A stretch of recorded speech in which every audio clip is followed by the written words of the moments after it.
Welcome back to another episode of the TFR podcast. We are back once again today to review the Qatar Grand Prix and the up-and-coming final round of the season. And we have a title decider. It's a freeway fight going into this Abu Dhabi Grand Prix between Max Verstappen, Lando Norris, and Oscar Piastri. Lando Norris leads the way by 12 points ahead of Verstappen, with Oscar Piastri a few points behind him.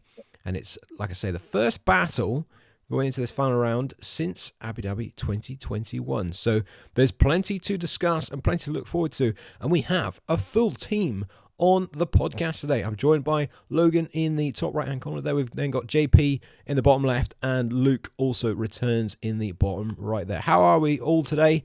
And are we looking forward to this decider? I'm going to take that as yes.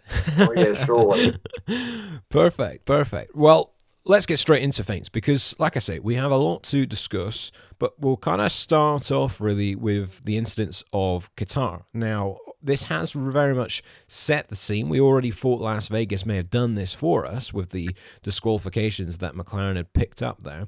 However, they had returned to form in Qatar, and it was Oscar Piastri who finally seemed to took a bit of a turn of form and returned to his old self on a bit of a different kind of circuit to the tracks that we've had in recent months. He took pole position in the sprint and the normal qualifying, and he won the sprint as well, and was looking highly likely to pick up the win on the Sunday. However, McLaren made a critical error with the unique scenario of the two-stop mandatory strategy that everyone had to follow, and they forgot to pit the cars, really, as crazy as that sounds, under a safety car at the perfect opportunity for them to do so. Verstappen did that, and he picked up the victory, and like I say, now really is in the mix for the championship. Logan, I'll start off with you.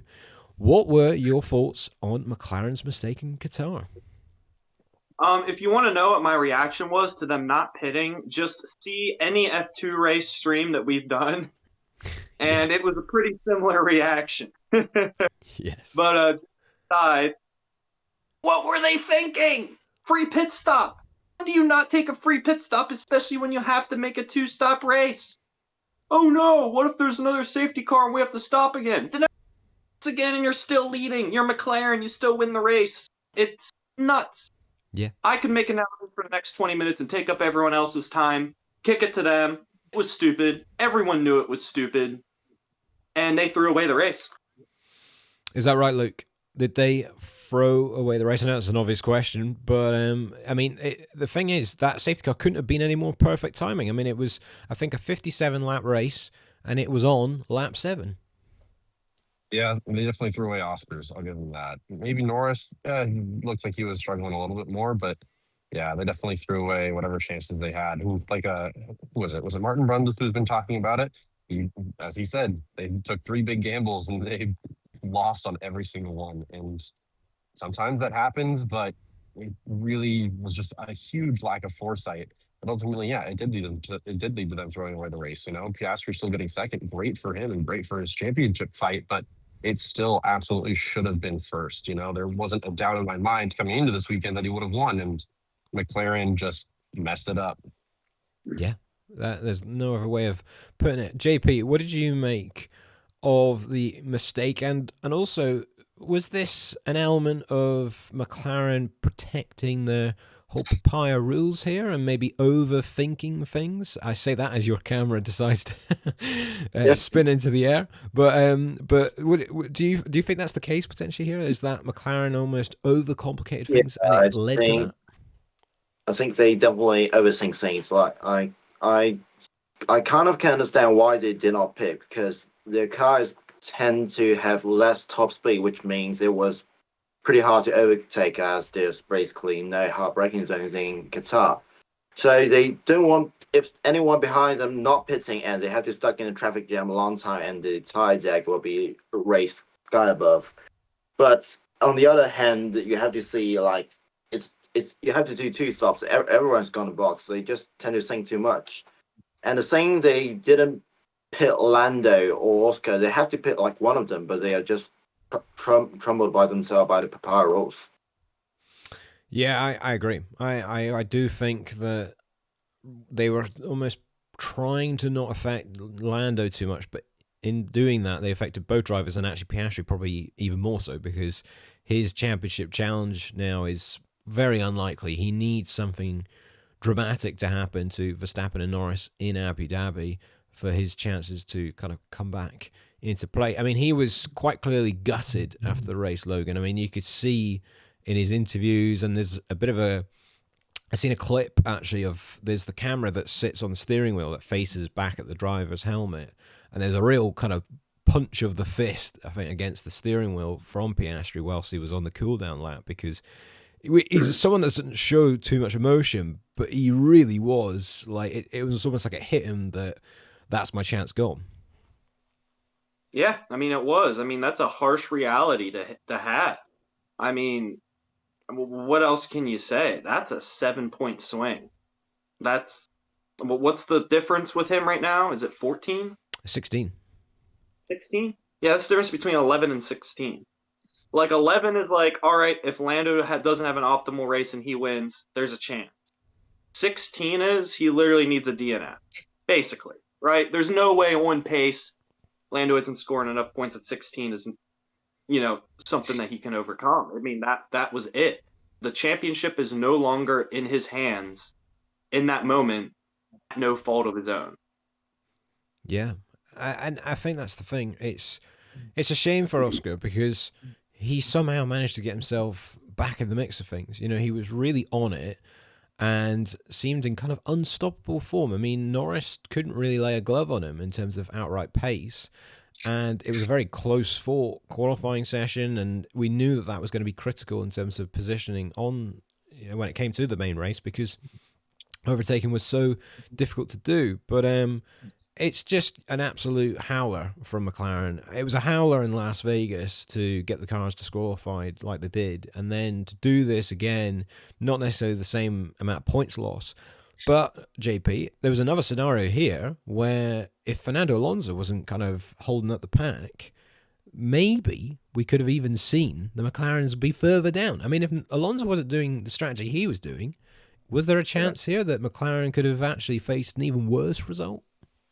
Yeah, surely. Like, if Fernando picked up pace around 2/10 per lap, I think Lando were just stuck in the Alonso train, and he will be just stuck in P8, P9, and the thing is with Qatar, it's just too hard to overtake. If you're stuck in a traffic or DRS train, it's basically impossible to get out. Even with we all know McLaren's strength is in the corners rather than the top speeds. It's more of a Red Bull's advantage, so which makes it extremely impossible to overtake for them. So he got really, really, really lucky in some way not to get into Alonso's DRS train. Otherwise, he will be muddy, and maybe he will be only 6-7 points ahead of Max, and that will be a different scenario right there. Yeah, absolutely. I mean, obviously for Norris, he did suffer more in terms of the points loss, because he ended up fourth for the end and not even on the podium, which is just crazy to say considering how quick McLaren were around Qatar. But do you follow with that as well, Luke, that they were a bit lucky that they didn't suffer worse? Because we saw Norris actually get behind Antonelli, and really, if Antonelli didn't make that mistake, I don't think he was going to get past the Mercedes. Things couldn't have gone worse. They got technically they got lucky, but there wasn't anything. I mean, just from a pure, strategic point of view, from everything that they should have had, things just went as bad as they could have. Technically, sure, an engine failure or DNF would have been technically worse, but Norris, it's ultimately the driver's call. I think that if Norris had, I think Norris or Piastri both could have spoken up and been like, hey, why the hell aren't we pitting? And neither of them did. They both trusted the team, or maybe they were overridden, but everything was kind of, I do think it was kind of all on the drivers to a certain extent this weekend. Maybe not with Norris, with just the pit stop getting stuck behind Antonelli, but everything else that happened, I honestly think that either one of them could have overridden what the team had said. It's not like we haven't seen it before, and ultimately I feel like it's a failure with the drivers. They should know they should probably have a little bit better judgment. They should know what's best. I don't know. It's all a little frustrating.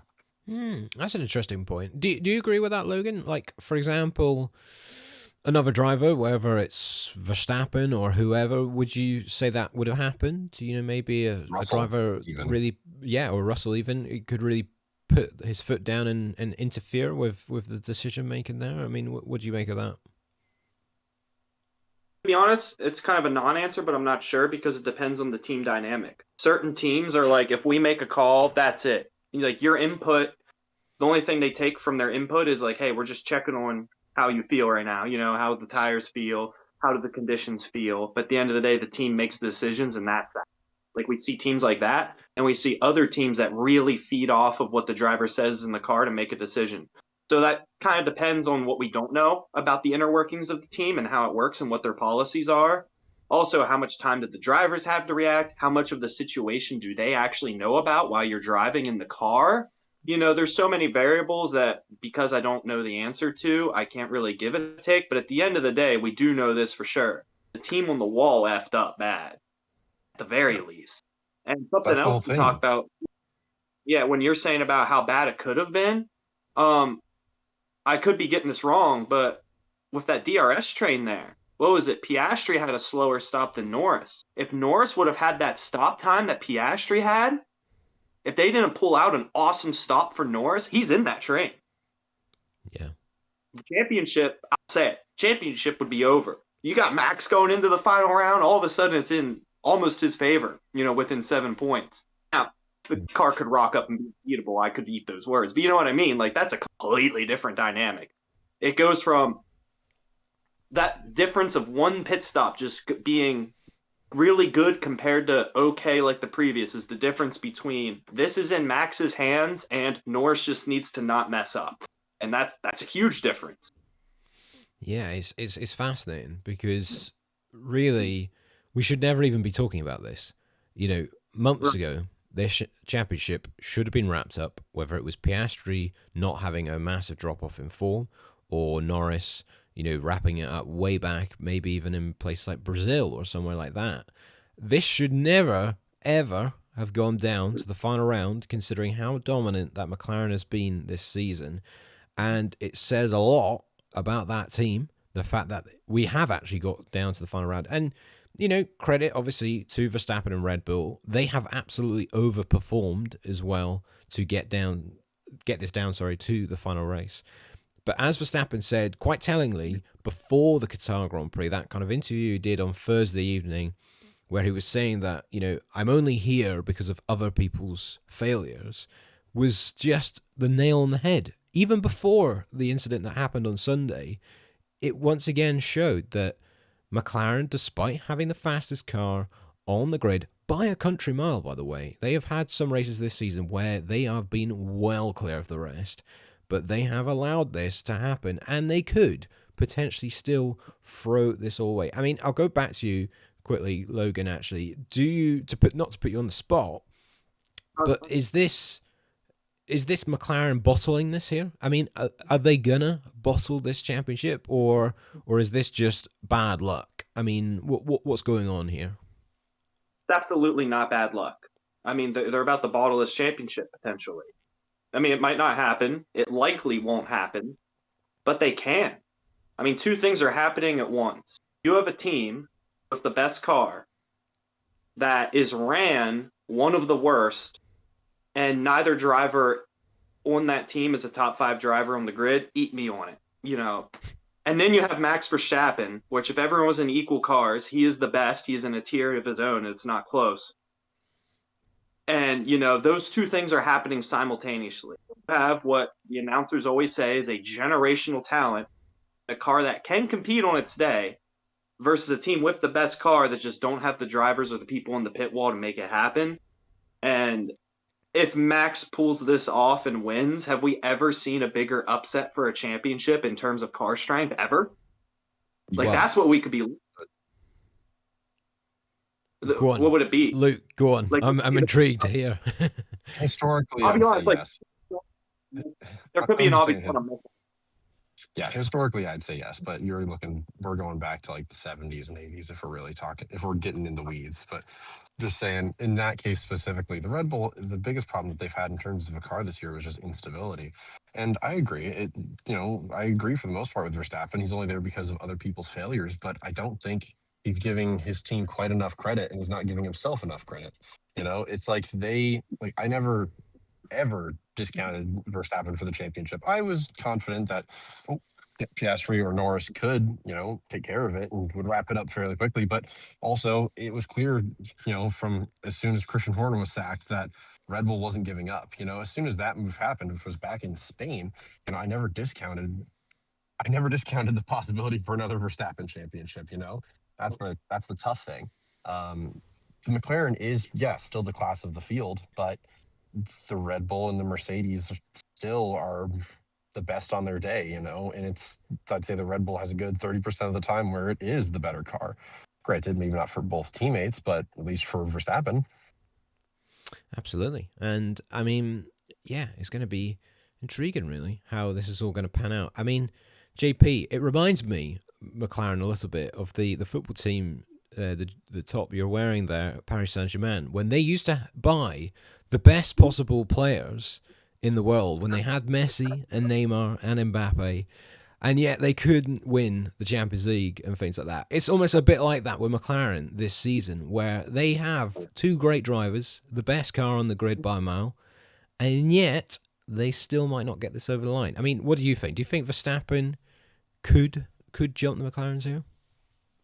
I definitely think the Verstappen can jump the McLaren's here. Like, even though, let's say, Abu Dhabi is Orlando's track, this without doubt. Like, he's super quick in Abu Dhabi. McLaren's super quick in Abu Dhabi, but I just feel like if you get Max Verstappen a slight sniff of chance, you give him a slight sniff of chance, he won't give up. And, McLaren as a package, we saw it last week, we saw the week before last, they are still not mature enough. They're just fumbling, doing things like Ferrari. So, yeah. You never know when they will make a mistake again. So the point is, right now, it's not if they will make a mistake, it's when they will make a mistake, and will it really affect the outcome of the race. So from my opinion, Max will still have a chance, and he will grab every single opportunity he has. It maybe look like 21 Abu Dhabi, where the race just looks dull. He's just trying to keep up, but that one sniff of chance, and he will give it his all. Yeah, I think this is the thing. Like, if you think about Verstappen's season, apart from races like Spain, where even he's came out and said now that it was a mistake, to basically ram into George Russell like he did with, his temper, he's kind of had a bit of a faultless season, but just not quite as out of the ordinary as, say, last season, for example, where he pulled off drives like Brazil and, like drives that people will remember years down the line. I don't think there's necessarily a drive this season that people will be like, oh, do you remember that, when Verstappen did that in 2025? He's just been unbelievably consistent and just clinical with getting the results on the board compared to the McLarens, because Norris and Piastri have both had big dips in form this season. And is that another potential thing of why this is still alive, and some of the many reasons, Logan, of why we've got a championship decider here, is the sheer consistency of Verstappen. Yeah, Verstappen's got to that point where he's just amazing all the time. So it's like when he drives amazing, that's just what we usually see. So it's like not an exception to the rule. You know what I mean? It's become the standard. When Verstappen first, I think of like 2018 Verstappen, 2019 Verstappen, you would see some mistakes, some over aggression, and some amazing drive. He's kept that level. He didn't stop pushing to that level and having those performances. But with time and with experience and with his skill getting better and better, just all those other drives that aren't up to this have just gone away. So we're just seeing this all the time, if that makes sense. I think that's what we're seeing. I mean, look at the drivers they're putting beside this guy. These are not slouches. Tsunoda's good. Perez was good. Gasly was good. These guys are good. And he's making them look like they shouldn't even be in the sport by comparison. This guy is unbelievable. You know, he's. I don't know what else to say. Like this is a stud. I still think he's underrated. Oh, underrated. Oof, now. He's Now that underrated. I think that's a slight hot take I feel brewing here. The Verstappen underrated. Do you go with that, Luke? Yeah. No, I don't. I don't think Verstappen's underrated in the slightest. I think everyone knows exactly what his material is and what caliber of a driver he is. There's a reason that people already say he's the greatest of all time, and it's a fair argument. But I would say he's underrated. That's all we're yeah, if that's all we're addressing at the moment. But like I was saying, I never counted him out at any point during any part of this season. I always thought I rated him highly enough. I always thought that he could come back at some point. It would just take some operational errors, and that's kind of exactly what happened. We got those operational errors, and we saw, McLaren's falter over a couple weekends. That's honestly the base of it. Like we can talk about the McLaren's errors, we can talk about what they've done wrong, but we can still say the same thing about Red Bull. It's just ultimately Verstappen is able to do exactly what he needs to, and he's able to take he's able to take advantage of the equipment he's given. Interesting. I mean, that's the point. The Red Bull has got better throughout the season. I think there's no doubt about it. And there was races at the beginning of the season, like Japan and Imola, where the car was definitely competitive, and it was just the driver, I think, that maybe took it up that extra notch to be able to win the race.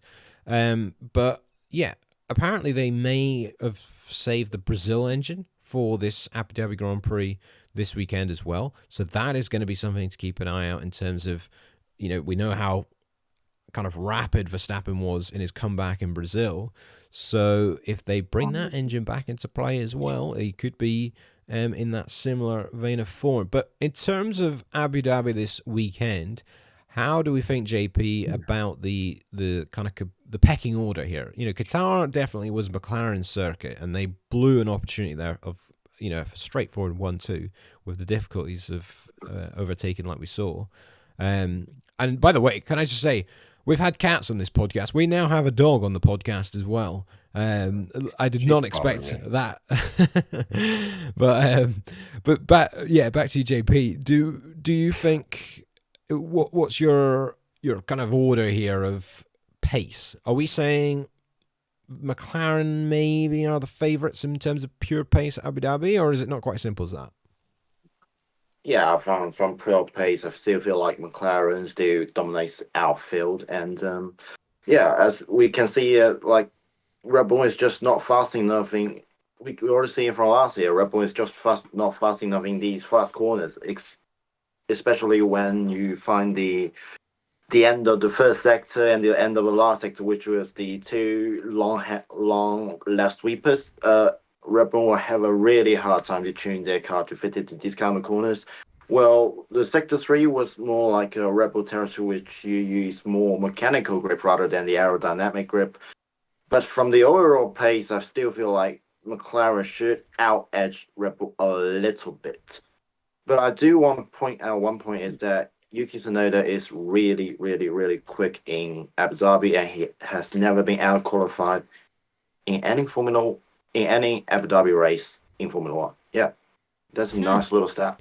Whoa, JP bringing in the stats. I like that. And I tell you, timely as well, after Yuki out-qualified Max for the sprint race, I'm pretty sure, in Qatar. So I tell you, that would be a good time for him to rock up with some incredible result. Obviously, he has been dropped from Red Bull, and we will get on to that a little bit later after our kind of championship chat. But that would be quite something, because at the end of the day, in terms of the state of play here, guys, in terms of Verstappen winning the championship, he obviously likely needs to win the race. I think unless something, again, crazy happens, he does need to basically win. In terms of catching Norris, he obviously would then need Norris to finish off the podium. If Norris is on the podium, it doesn't matter what happens, he will be world champion this Sunday.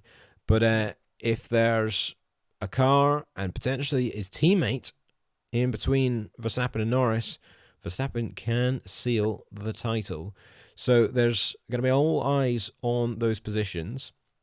What we saying, Luke, in terms of the potential people that could get in between Verstappen and Norris here, if we're thinking of it from that perspective, because we've seen the Mercedes can have pace sometimes. Antonelli is on a really good run of form at the minute. Russell can bring something out of the bag. We're probably saying Ferrari aren't really competitive at the minute, so we can't really think of them. Who else could potentially get in between Verstappen and Norris here? Assuming here that I'm going to say in this case, right, if Verstappen is to win, right, basically he just needs two people to be in the way, right? So ultimately he needs Norris not to finish on the podium. So realistically, I don't really know if Oscar's going to have it this weekend. So I'm honestly going to already knock him out of that. It's not a thing against him. It's Qatar is a track he's historically done well at. This is a completely different style of track to Qatar. So I don't expect his pace to suddenly go way back up. I don't think he's necessarily fixed or gotten used to the car. He just happened to be at a track that really suited him and he's done well at historically. So honestly, the biggest competition this weekend is going to be coming from, fingers crossed, maybe Yuki Tsunoda. I highly doubt it, but most likely it's going to be one of the Mercedes, and maybe we'll throw in a chance with something like the V-Carb. Because honestly, they come out consistent, they come out at random times, and it's not impossible. The fact that Isaac Hadjar has even gotten a podium this season is insane. And honestly, saying that he could get somewhere like fourth isn't impossible. We can't discount Mercedes, and we really can't discount V-Carb. And then the Ferrari still could get in the way. I don't necessarily expect a podium, but I could see Charles Leclerc fighting for that fourth place or fighting for that third place position. And then Oscar Piastri, I honestly think he's going to probably be finishing below Lando Norris. So if Lando Norris needs to finish fourth, I see Oscar Piastri finishing fifth. I just don't think he's quite going to have the pace, and he's not used. Realistically, he's not used to the car quite yet. Mercedes, I guess, is my best answer for now, though. Just fingers crossed for them. Interesting. I mean, we have already seen the likes of Charles Leclerc come out and say that he doesn't care really about the championship battle, and he is going into this final round trying to get a podium or even a win for Ferrari. And I think that's the good thing to see, is that, which you would expect, obviously, as well. But there's a lot still to play for here for some teams. Ferrari could go this entire season without a win. I still think that'll probably happen, but they'll be determined to try and stop that from happening. And the other side of the thing here, Logan, is we think of, or you could simply think of it as, it's the two McLarens against Verstappen here. But it isn't quite as simple as that, is it? Because we've got Yuki Tsunoda obviously in the other Red Bull, if he can pull something out of the bag. And then obviously, like JP was saying, and Luke as well, the two V-Carbs. So technically, there's almost like 3 Red Bull cars there that they can... extra car, shall I say, that they could try something tactically here. This is where we've seen before, where the thing of having a sister team in the sport can maybe bring a bit of controversy here, because it depends on how they're going to play things. If they really, really needed the result, and it was at that point of the race where they might need a car to get in the way of another, which we have seen at Abu Dhabi before. Look at Perez back in 2021 when he was holding up Hamilton in that race. Could we maybe see even like the V-Carbs getting called into play here to try and affect those McLarens? Maybe not a V-Carb, but what I do see is that Tsunoda's starting on the hards and he's going long. They're going to make those McLarens hit first, and they're going to have to clear them by a pit stop. To me, there is a lot of things that could get in the way. Like you guys were saying, the V-Carbs have been good in qualifying. Alonso could pull something out in qualifying. To me, qualifying is going to be the big day. Because if McLaren doesn't put in their best laps and really nail qualifying and be ahead of the rest of the field that isn't Max, what if Russell puts in a great lap? What if Antonelli's quick? What if Tsunoda's on the pace again and he has just figured out how to set up this car like Max? If they get into the field at the race start, that could cause issues. If they aren't able to overtake easily, that could cause issues. If they even give an opportunity for strategic games to be played, especially given their recent strategic decisions, that could cause issues. This isn't all said and done. Unless if McLaren rocks up with a car that just no one can compete with, like they have in a lot of races this season, this thing could turn around quickly, and we're really going to see how Piastri and Norris deal with the pressure. I think Piastri is going to be fine because he doesn't have anything to lose. it's not in his hands. Norris, on the other hand, the best thing he has going for him is he has the fastest car, and the other great thing is that there isn't going to be rain in Abu Dhabi, so he doesn't have to worry about that. So I knew you were going to get that in at some point. An OG listener will understand that reference. But like, how many times does it have to happen? But yes, I think you're right. The qualifying comes Saturday. We've said kind of this season has been a bit of a qualifying championship anyway, but particularly on Norris, the pressure, that is there'll obviously be a hell of a lot of pressure on Sunday, but the pressure on Norris in that Q3, if he gets to that point, I mean, if he doesn't, then you can imagine the meltdown right there. Over. But come Q3, the pressure on Norris will be unreal because he's not only got Verstappen to kind of think about, he's got Piastri obviously as well. But we know that if Lando has a bad Q3, he's in trouble. He is definitely in trouble, and his championship is on the line then. If Norris gets pole, gets away, clean start, I think he then wins the championship because then it would need something out of his hands to deny him. And that's how important, like you say, Logan, the qualifying is on Saturday, is that if that happens, then it's over for the others and Norris gets the job done. And it would be a great way for him to win the championship as well by kind of getting pole and the win. It really kind of rubber stamps things and kills it off.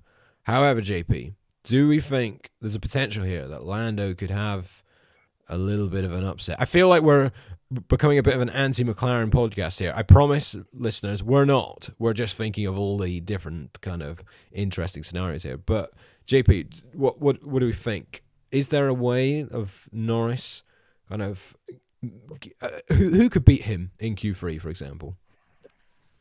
Well, to be honest, I got lots of naming in mind, but like my first thought is not Max Verstappen. My first thought is George Russell.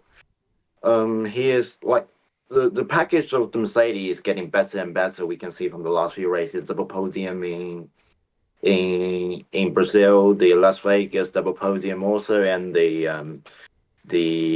P4, no, actually P5 from Antonelli there in Qatar. So yeah, McLaren have not McLaren. Mercedes have a strong package right now, and they have a driver on a rise now. So we can see maybe George pick up the package a little bit, or maybe Antonelli just drives one hell of a lap, which, to be honest, can be expected since he got that much of a talent. And also, we can expect a little bit from Charles Leclerc, but I do wonder if Ferrari can support his back due to that. Maybe every weekend's mysterious errors. Like at this point, we don't even know what will come wrong in Ferrari. But like Max, I don't really think he can out-qualify Lando, but I do feel like if he can stick behind Lando after turn one, he might have a shot, because we remember 2021. Yes. That lunge in that chicane, that is legal in today's format. Max will definitely go for it. He will definitely go for it. Go on, Luke. I see you're thinking hard there. Yeah, I think we're all wrong. The pressure isn't on Lando this weekend; it's on Piastri, because Piastri needs to make sure he has the better car. He has to make sure he has the better strategy. He has to make sure Lando finishes in a terrible position, and he has to make sure that Verstappen doesn't finish second. So honestly, we're completely focusing on the wrong person. Lando, he can cruise this weekend, and I don't mean that to be super negative or something like that. Lando has like I would say he has like a 60% chance of winning the championship compared to Verstappen with like a 30 and Piastri with like a 10%. There's basically, like, I would say it's basically a guarantee that he gets at least third, and it really wouldn't be that hard for someone like Verstappen in a more temperamental car to falter. So Piastri's gonna make sure he gets as much running time in P1, P1, 2, and 3 as he can. And the other problem is he's gonna be fighting team politics, because unless McLaren is willing to completely change the way they've run this entire season for only the last race, they're probably gonna have an equal setup, and they're probably gonna make sure that they have the same engine, like, they're going to make sure that their engines are roughly on par when it comes to durability. They're going to make sure that neither driver probably has a lot better of a strategy. It's like we've heard Zach Brown say that he would prefer Verstappen win the championship over one of the two drivers because there would be basically less politics in it. And that's the whole thing. Like, we're completely focusing on the wrong dude. Piastri has to get pole. He has to finish in first, and he has to watch it. He has to make sure that his teammate struggles and that he can hold off Verstappen. Like, the stress isn't on Norris at all. Even if he qualifies P4, he only needs to gain one position. And if he qualifies P5, it's two. Like, these aren't hard things to do for the McLaren, especially with the pace of the car. Even Verstappen has a better chance. Like, Piastri, he's got to be the one who locks in this weekend, and I'm not even still feeling confident that he can. I mean, I hear what you're saying, Luke, but respectfully, I completely disagree, because I think that Piastri, the pressure is off Piastri in a sense of he probably feels like his chance is gone, and if something does happen, then it is a bit of a surprise and a bit of a miracle. Very much like Sebastian Vettel in 2010, where Vettel probably thought this is going to be a bit unlikely here because I've got quite a big gap to Alonso and my teammates also ahead of me in the standings, similar to how we are going into Abu Dhabi this weekend.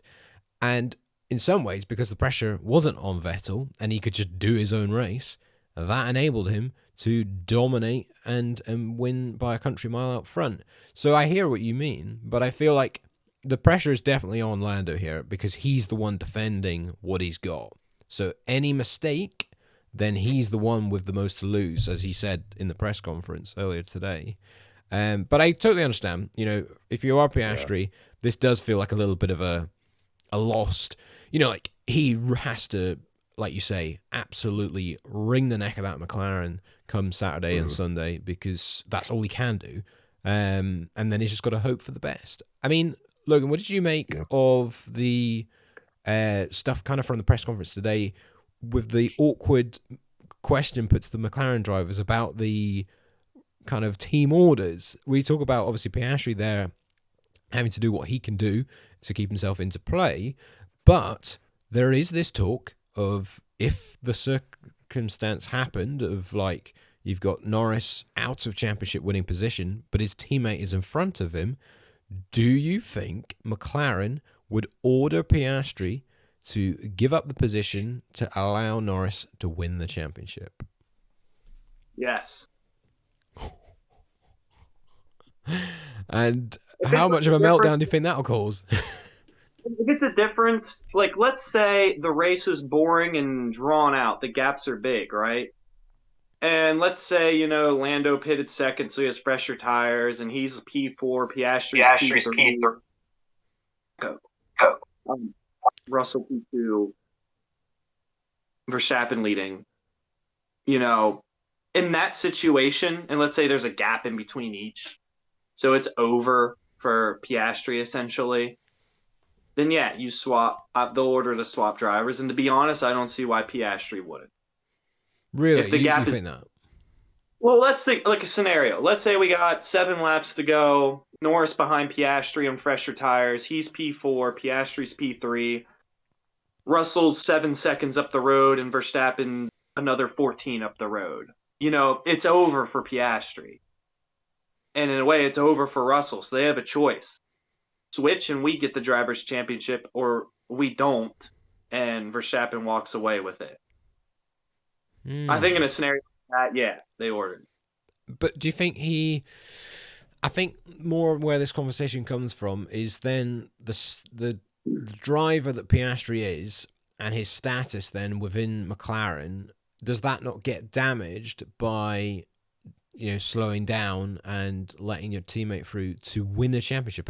And do you want your teammate to win a championship? Like, deep down, do you really want that? I mean, you've been leading the championship all season long, JP, and then your teammate comes and wins right at the end. Do you really want that? I mean, I don't know. Maybe I'm trying to paint a picture here of a different personality for Piastri, but what do you think of that kind of thing? Well, for me, if I put into Piastri's shoes, I would definitely rather Max than Lando to win championship. His agent is Mark Webber. You can tell the guy is already traumatized by teammates having a world championship. You already can tell Mark would tell him, "Don't let Lando. If you can't get it, let Max get it." I even can picture Mark Webber telling this to Oscar Piastri. Like, being a number two driver is the most painful thing to be in a team. You see the desperation you can see from Valtteri Bottas, from Checo, from Checo, from well, A lot of 2015, drivers. 2014, 2015, Nico Rosberg's. It will destroy your mentality. So he is aware of that. I believe Oscar is kind of that clever guy. He drives with his head rather than drive more like on instinct rather than like Max or Orlando. They drive more like an instinct. He likes to calculate it a little bit more. So I really, really, really don't think he will eventually let Orlando through. I just don't think so. Yeah. Do you agree, Luke? Yeah, for the most part, I do agree.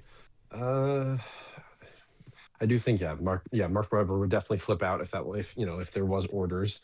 But it's also like I think Oscar would realize if we painted the scenario that Logan did. I think Oscar would realize that he doesn't have a chance, and he probably would do him a solid, which granted would also give him kind of a leg up in team politics.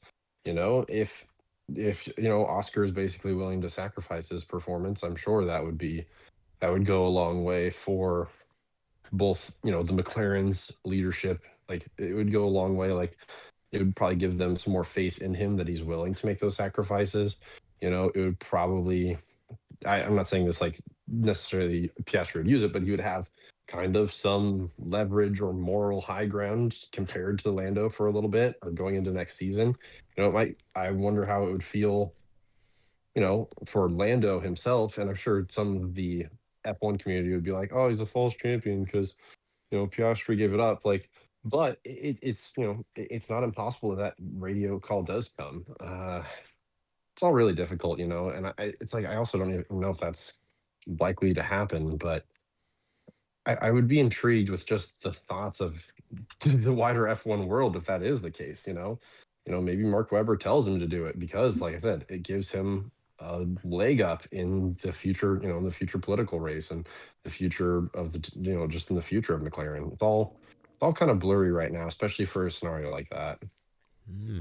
Yes, I think blurry is the right word, and obviously this is all if this comes, to fruition. Sorry, on Sunday. If this all lines up perfectly and that scenario comes around. Logan, who would you rather deal with, an angry Zach Brown or an angry Mark Webber? Angry Mark Webber. You'd rather deal with an angry Mark Webber? He manages a driver. Brown manages a team. Very true. He's CEO, but yeah. Very true. Well, right. I mean, I think though. Go on. That's a Go on, Luke. Any question. last thoughts? Yeah, I was gonna say the biggest thing that just matters here is, like depending on the results, next year is gonna be greatly affected, no matter how we turn it. Because if Lando wins, but Oscar finishes second, then there's gonna be, I'm sure, some feelings of anger or maybe like some resentment. Like next year, there might be, especially from the F1 community as a whole. I wouldn't be surprised if next year, if, like I said, if a scenario like that does come to pass, that Lando loses a lot of support. I feel like he's gone up and down with his supporters and just how people feel about him in general. But if, by no fault of his own, if the team orders Oscar to move aside, like it's going to paint a really bad picture of Lando, which wouldn't be any good. And then dealing with an angry Zach Brown or an angry Mark Webber, I think I'd rather deal with like an angry Zach Brown any day of the week. Because at the end of the day, like, what's he going to do besides fire you? It's like there's not much else that you can do. But someone like Mark Webber, he can influence Piastri to a certain effect. It's like if McLaren handles it in the wrong way, then they just lost one of their greatest. They've lost one of the greatest like young talents in Formula One. Zach Brown, you deal with him angry, well, whatever. You're going to end up moving on to next season anyways. It's really tough because I don't think people are thinking about the politics of it all enough, and that's just the whole thing. Like most people are just talking about, oh, how how like, most people are focusing on Verstappen like having the comeback of the century, or not century, comeback of the decade, but like it's all this politics is, I think, is what's really important behind it all, because this could mean come 2027 we see Oscar Piastri in a different team. This could mean Lando Norris loses faith in McLaren and does the same thing and sees a secret move. Like this one race honestly could kind of decide it all, because during the season there's been a lot of back and forth, but there hasn't really been any bad faith. There hasn't really been anybody who turned their backs because just papaya rules being so strict, and while that's brought its own criticism, this really matters. And if they continue to hold up papaya rules, then like I said, I'd rather deal with an angry Zach Brown than an angry Mark Webber, because maybe we see Piastri go over to Aston Martin or something like that. I'm not necessarily predicting that. I'm just saying as an example of another team he could go to. There's a really blurry future ahead of us, and silly season could be dramatically impacted by this one race. It's all, there's a lot to play for everybody here. Honestly, it's like I understand why Zach Brown said he'd prefer Max Verstappen to win, because if Max Verstappen wins the world championship, it's the calmest. That's going to be like the calmest way. That's going to be like the calmest result for McLaren. There's not going to be any division of the team if that happens, but I'm sure if Lando or Oscar wins, there's going to be some division and resentment no matter what we do. Which, quite frankly, though, is a load of bollocks from Zach Brown, because to be fair, True. To say that you would have a non-McLaren driver win the championship, I mean, that's a load of rubbish to me. I mean, at the end of the day, it is. Screw the whole, being best buddies and, McLaren's everyone's favorite team. Who the hell gives a toss about that? At the end of the day, it's the championship. Who cares about it? McLaren could have an absolute crap car next year and they could be right towards the back. Nobody knows. It's a huge change of cars next year and they could be out of the picture, and this could be Lando and Oscar's one opportunity at this moment in time of winning a championship. If I am either of them drivers, screw the lot of them. I am going for my own glory here, and maybe that's why I'm not an F1 driver. But the point is you got to, go for it. And at the end of the day, Verstappen would not even be thinking about this. And that is why he is, the kind of driver he is. And that's why he could very easily pick this up, because there's just so much less trying to be nice and all those kind of bizarre games that McLaren play. And yeah, I don't know. I feel like the gloves will be off this weekend. I'm absolutely sure of it. There'll be a lot of talk beforehand of, will Piastri give up the position and stuff? But I tell you right now, if Piastri has a chance to win the championship still, there is absolutely no way in my eyes that he will be giving up anything. But let's decide now on what we think will happen. Let's get our predictions on the table here. This is it. This is what the whole season is built up to, and the predictions we've done week in, week out. This is the moment now. The cards are going to be on the table. Who we think will be the world champion of 2025. We're going to start off, though, with our pole position predictions. We'll do our podium, and then we'll say our champion per person as we get through it. So let's start with qualifying. JP, who is your pick for pole position for the 2025 Abu Dhabi Grand Prix? My pick for pole is Lando Norris. Okay. Luke, who is your pick for pole? And you've gone sideways, by the way. Oh, good to know. That's weird. Good to know. It's probably gonna have to be Lando Norris as well. Last year, this was one of McLaren's best tracks, and it was Lando's best weekend. I mean, if I'm remembering correctly, I think it was just a clean sweep of a weekend. I'm pretty sure he topped every session, and he won. And he topped qualifying, and he topped the race. So honestly, I totally see Lando Norris pulling off a pole this weekend. Logan, what's your pick for pole? I'm going to have to go Norris. I think his form's been great the whole year, and McLaren's too good. I'm going to go with Oscar Piastri. I think Oscar Piastri will continue the form he's on, and will take a shock pole position. However, in the race, it could be a different story. So I'll go straight back to you, Logan. What is your podium prediction from third, second to first, and then your champion at the end, please? I think it's going to be a boring race of Piastri to Verstappen to Norris. So that's Piastri third, Norris second, Verstappen to win, which would mean Norris world champion. Norris is the world champion. Okay. What about you, Luke? Yeah, I'm thinking that it's going to be, honestly, like I said, I don't think Piastri's going to factor in as much as we think. So I'm going to go ahead and say that we're going to see, I want to say George Russell. He's going to be taking up that third position. We're going to see Verstappen finishing second, then Norris finishing first. It's not the happiest. I don't think it's going to be the happiest day for Piastri, but it's like what I talked about earlier. I think Norris has like a 60% chance of winning this whole thing. Verstappen has like a 30%, and then Piastri has maybe a 10% chance, and I'd be even willing to lower that to 5 and add it back on to Lando's odds. He's really there with an outside chance, so not going to be a good weekend for him. Okay, so that's 2 picks for Norris to be the world champion then. JP, what's your prediction looking like? My prediction for world champion is still Max Verstappen. Oh. I'm sticking with it. Okay, but what's your podium looking like, though? My podium will look like third place, George Russell. Okay. Second place, Kimi Antonelli. First place, Max. If this happens, If this happens, I'm all for the drama. I swear, If this we happens, I'll all buy you a new want mic. this. Surely most of us want this kind of drama, but I feel like a little bit like Mercedes will crack something out this weekend. I feel like it. Do they have anything Mercedes on the will- line? Are they fighting for third or fourth in championship or anything? No. Mercedes No? Okay, already just wondering.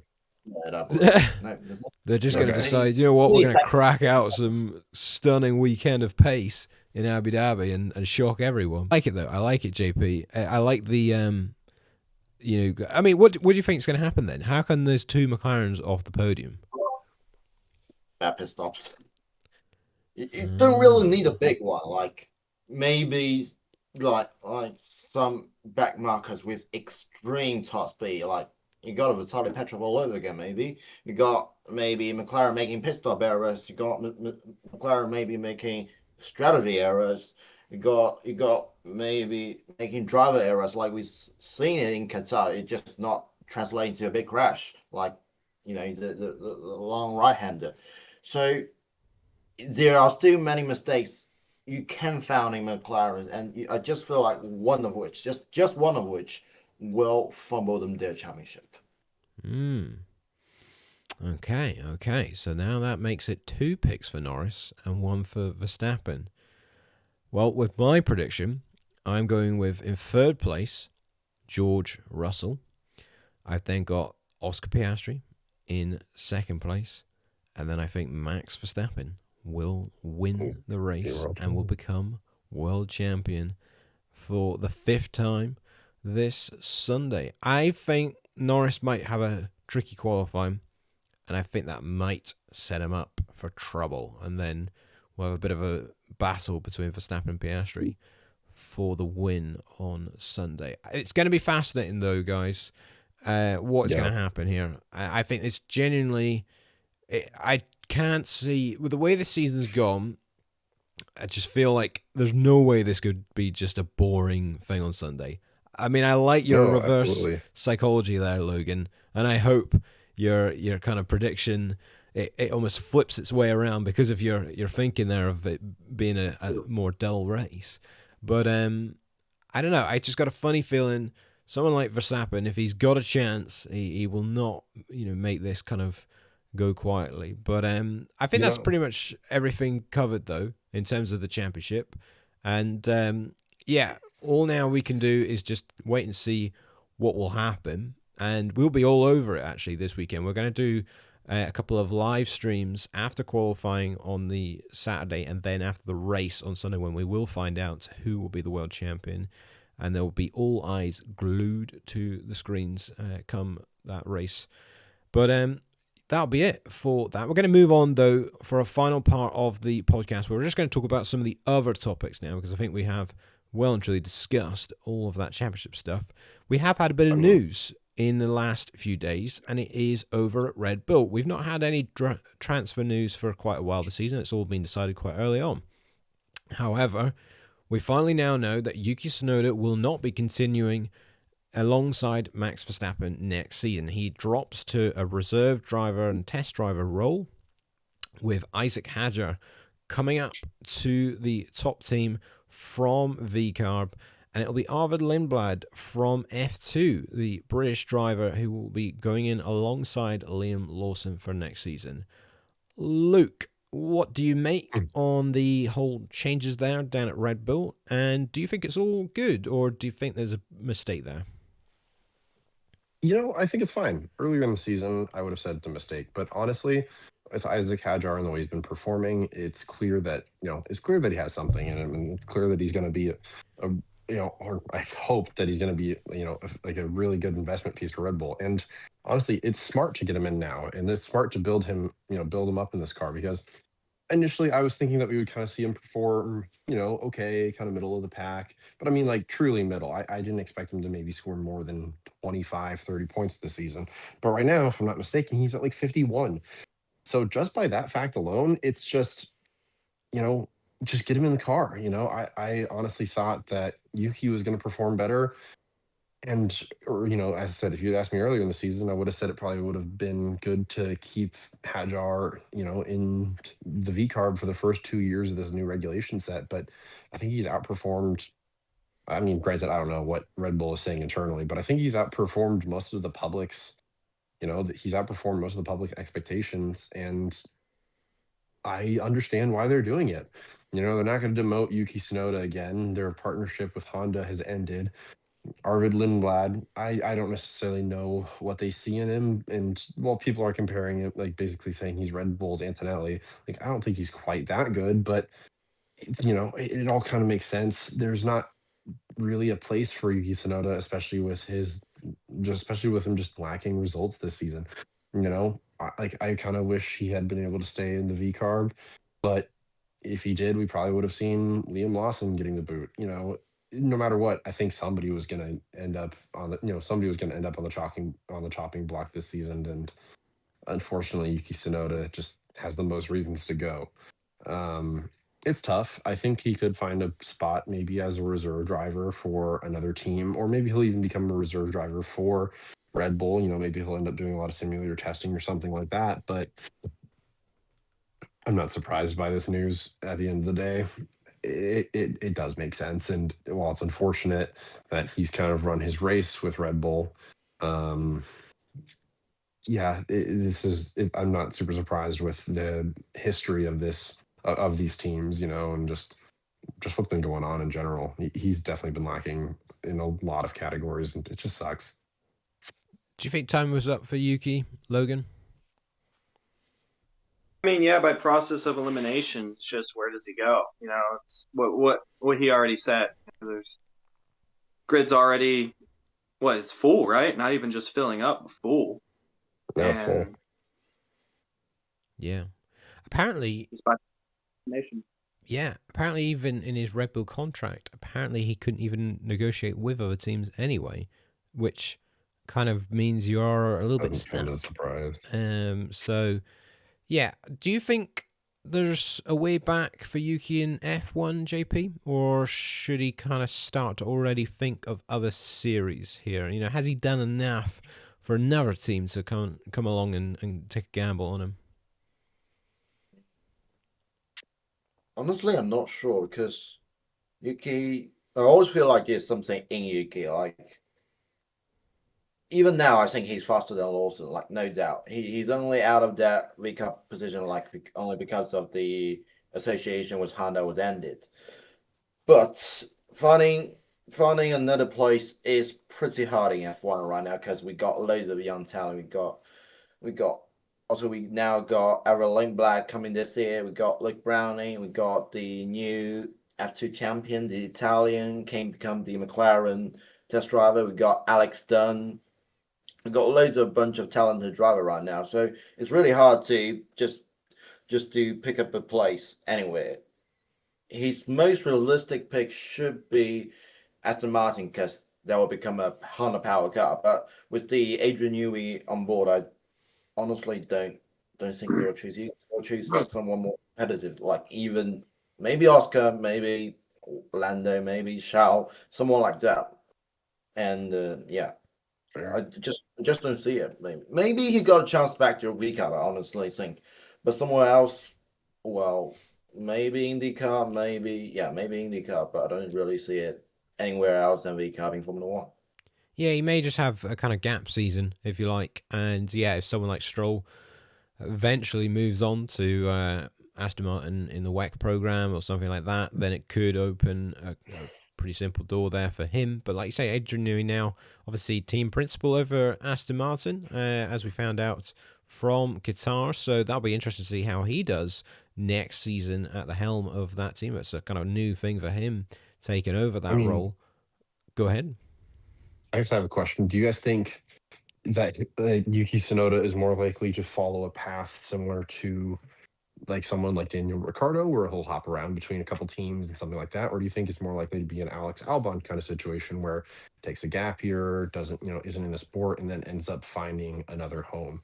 Because that's kind of, I gotta admit, that's kind of what I'm more leaning towards. I think probably sometime in the next 3 years, Aston Martin's going to need to start revising their lineup, and maybe it's a shot there, like I was saying, as a reserve. But like, do you guys think, like, what path do you think he's going to follow, or something completely different from what, as I said, Dan Ricciardo did or Alex Albon did? I personally think that this will be it for Yuki. I actually don't see him probably coming back in F1 because I just don't think he's shown enough. I mean, this podcast has been going long enough now that I can remember the second podcast ever, I think, was talking about his debut in Bahrain when he had that kind of, quite a feisty drive, making the overtakes there. And it's just never really came to anything. It's not like he's got any podiums or anything. Like you just mentioned Ricciardo there. He had wins and great drives, to back it up. Even Alex Albon had a podium and great drives to back it up. And Williams needed that driver at that point. I don't see, if you're other teams, there's other better options that you can go for. And I think that's just the harsh reality for Yuki. He's just ran out of time, been given the chance, and just been unfortunate and not able to capitalize. And I think it's a shame. He's a nice character, but I think that will be him done and dusted. However, speaking of Williams, I mentioned them there with Alex Albon. I am amazed we've got that far into this podcast and we've not mentioned Carlos Sainz's podium in Qatar. And that has obviously meant that Williams have secured 5th place in the Constructors' Championship, which is a bit of a remarkable turnaround for that team, considering where they were a few seasons ago. And what did you make of that, Logan? I mean, you quite clearly said, and I clipped it up and put it out on all the social media stuff, that Carlos Sainz is overrated and he wasn't quite up to the scratch. Have you changed your mind yet? Why am I not surprised? Go on, explain. I never said he sucked. I just said he was overrated because I did say, made him out to be a top tier driver, which is he still not what that? he is. No, Surely he's not. he's not. What is wrong with you guys? Oh, go on, Luke. Go on. You two. How about? Damn, you guys are tripping balls, man. If Carlos Sainz was in that McLaren this year, this wouldn't even be a talk. This would have been a Carlos Sainz championship from day one. There is not a question about it. Making the Williams equipment absolutely fly across every single track. Level-headed, perfect for development in a new team. Give him the resources, he'll be anywhere. He didn't excel at Ferrari because Ferrari is an absolute nightmare, and it looks like it has been for a while. I mean, obviously, we know it was in 2022 and 2023. Like, good for him. Like, ultimately, yeah, Carlos Sainz is definitely one of the top drivers on the grid. maybe not top 5, but he's maybe bringing it in at least at 6th or Yeah, 7th. And I'm saying that means as, and I'm saying that's because the skill ceiling is incredibly high. But when it comes to fights with somebody like Russell, he can handle the pressure from somebody more stoic like that. Max Verstappen, Carlos Sainz, we see him get angry, but we don't see him enraged, which is something we've seen with Verstappen. We don't see Carlos Sainz have these moments where he just flares out and does something stupid. He is consistent weekend by weekend, and given the car, he outdrives it every single time. He's not, everyone expected him, like a lot of people at the beginning of the season expected him to get absolutely demolished by Albon. But Albon has absolutely received that's a bad word. Sorry. Different term. Alex has like gotten beat down through this season, and it's not really been that close.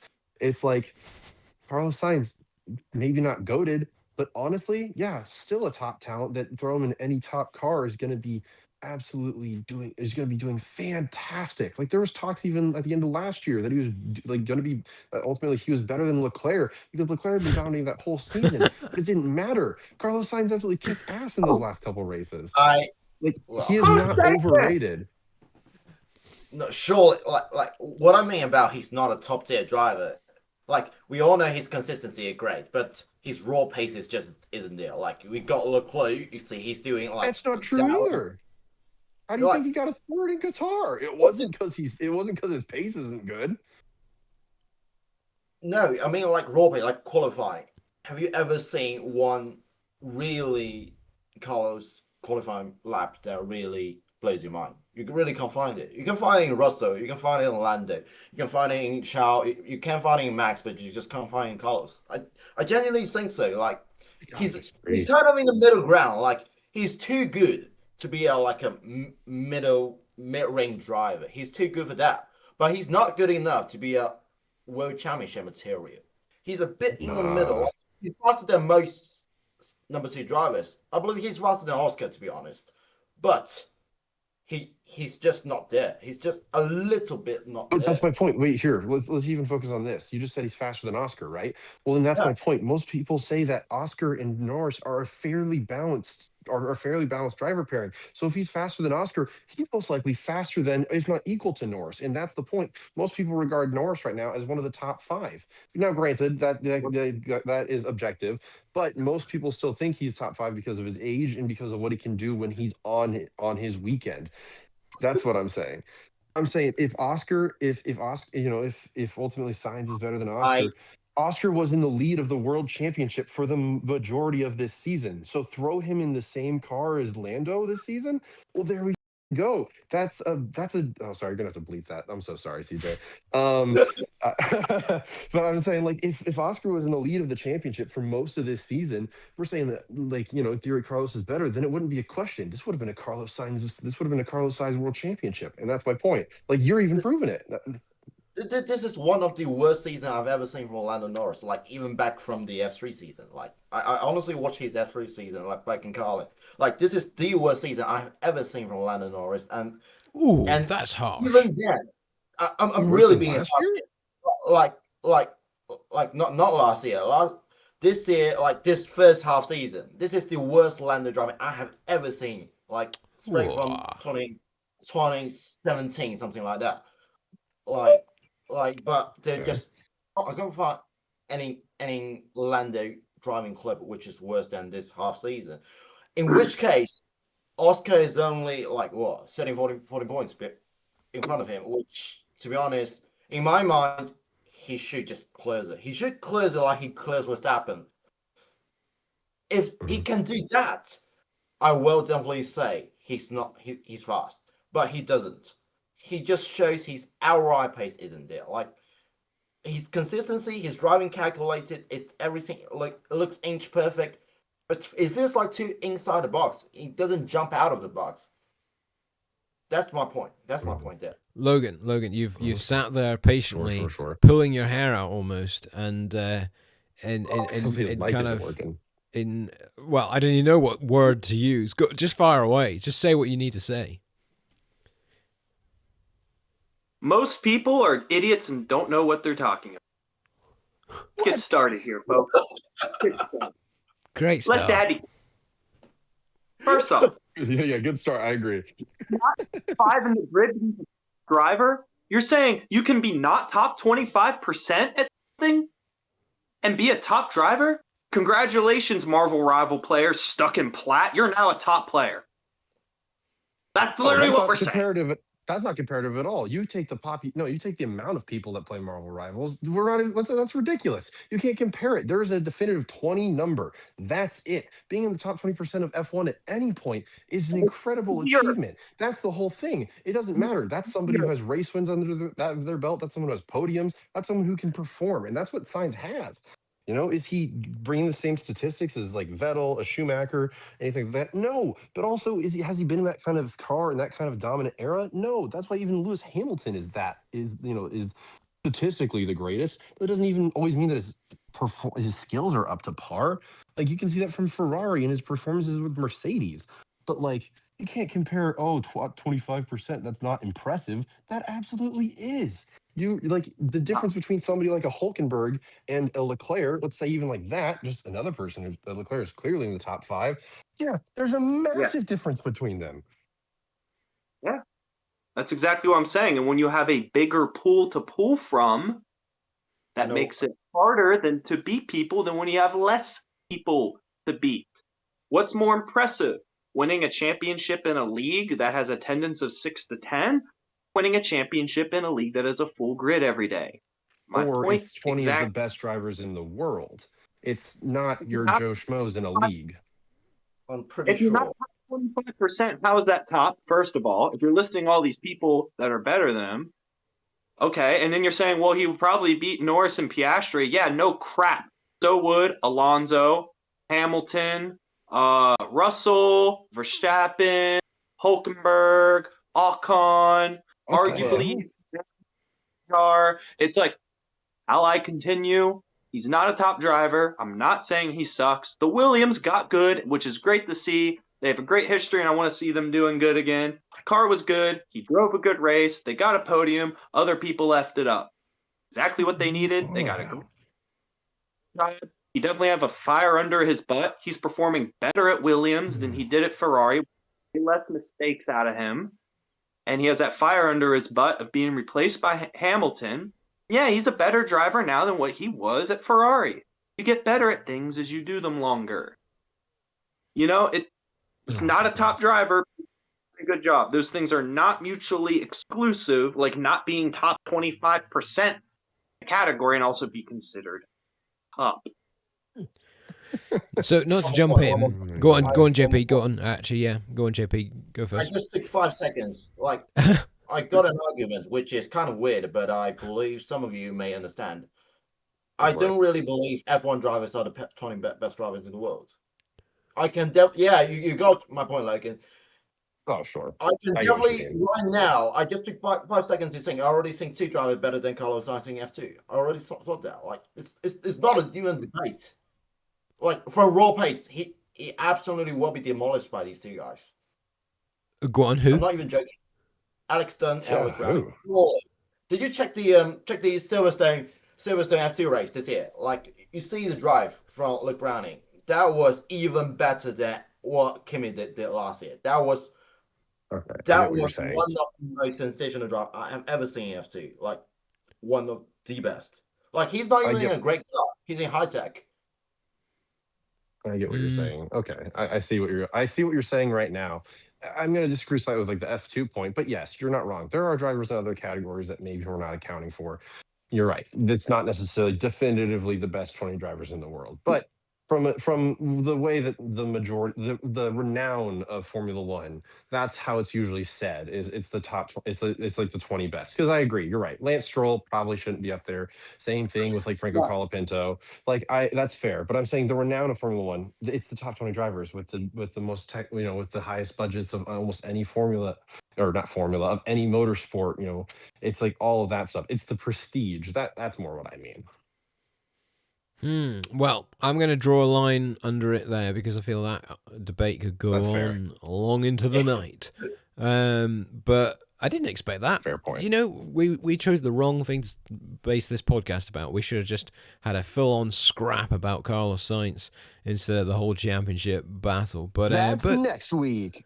Yeah, exactly. But I did not expect that. Anyways, that's the Carlos Sainz. That I had that on the notes as Carlos Sainz praise, and that just ended up becoming a Carlos Sainz argument.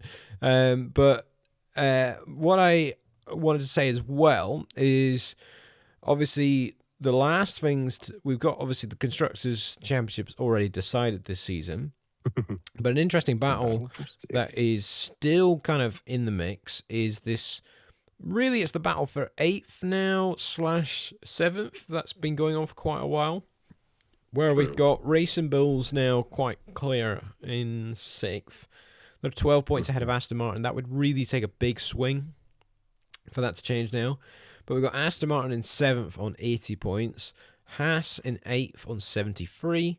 And then Sauber on 68. This being Sauber's last ever race in F1 under the Sauber ownership before they're taken over by Audi.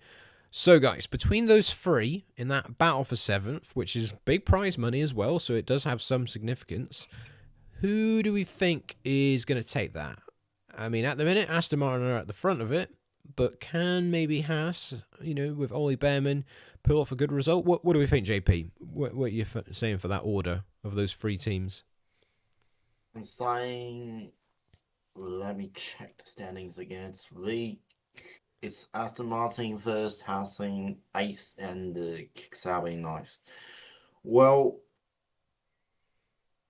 I do think Aston Martin AMR still staying in 7th. I don't think they will have a great result in Abu Dhabi. I just don't think they can make the 7-point deficit in this weekend. Maybe Haas can make a double points finish, but they still behind Aston Martin. It's totally possible.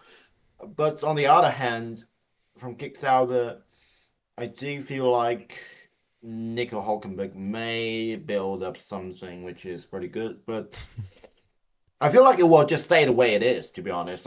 Like maybe Ollie Behrman will perform well, Alonso always perform well, Hülkenberg perform well. Like they really got good drivers, but except Lance Stroll. But the way it is now is the point is a little bit too much for them to overturn.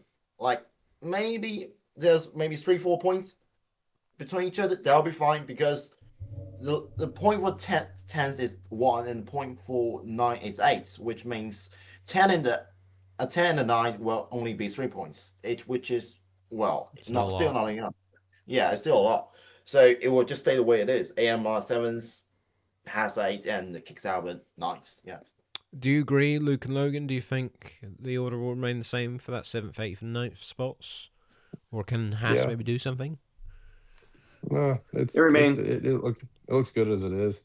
It's like, technically somebody could pull off an upset, but I highly doubt that it would be a significant enough one to really shake that up unless it was, somehow like a they got one of those teams got a batch of over 10 points, but I highly doubt that it's realistically going to happen. Yeah, it could be maybe a little subplot to keep an eye on this Sunday. If there's a late safety car or something, they could see a little bit of drama. We have seen in Abu Dhabi before some pretty entertaining starts as well. So who knows? If something happens with the front runners, it could potentially provide an opportunity for those further back. Right, I think that's pretty much everything for this week's, I say tonight's episode. I mean, because we've got plenty more to come this weekend with the live streams to come. But thank you all for joining me on this podcast. Thank you, Logan, Luke, and JP. And let's see then what will happen this weekend with the World Championship. Who will be the 2025 World Champion? We will find out. And like I say, we'll be back on Saturday for a live show, if you like. And I'll be interested to see what the results will be from qualifying, and then we'll be back again live on Sunday for our post-race analysis of what will happen then. We'll then be back next week or the week after with our big season review that we do every year, and we'll be also delving into the predictions that we made right at the beginning of the championship, and we'll see this time how much we have got wrong and how much we've got right, which is usually always a fairly fun end to the year of podcasts. But Thank you all once again. And if you've enjoyed this episode, you can follow us on your audio platform of choice. And if you're watching on YouTube, you can also subscribe to the channel. Let's find out then, will it be Norris, Piastri, or Verstappen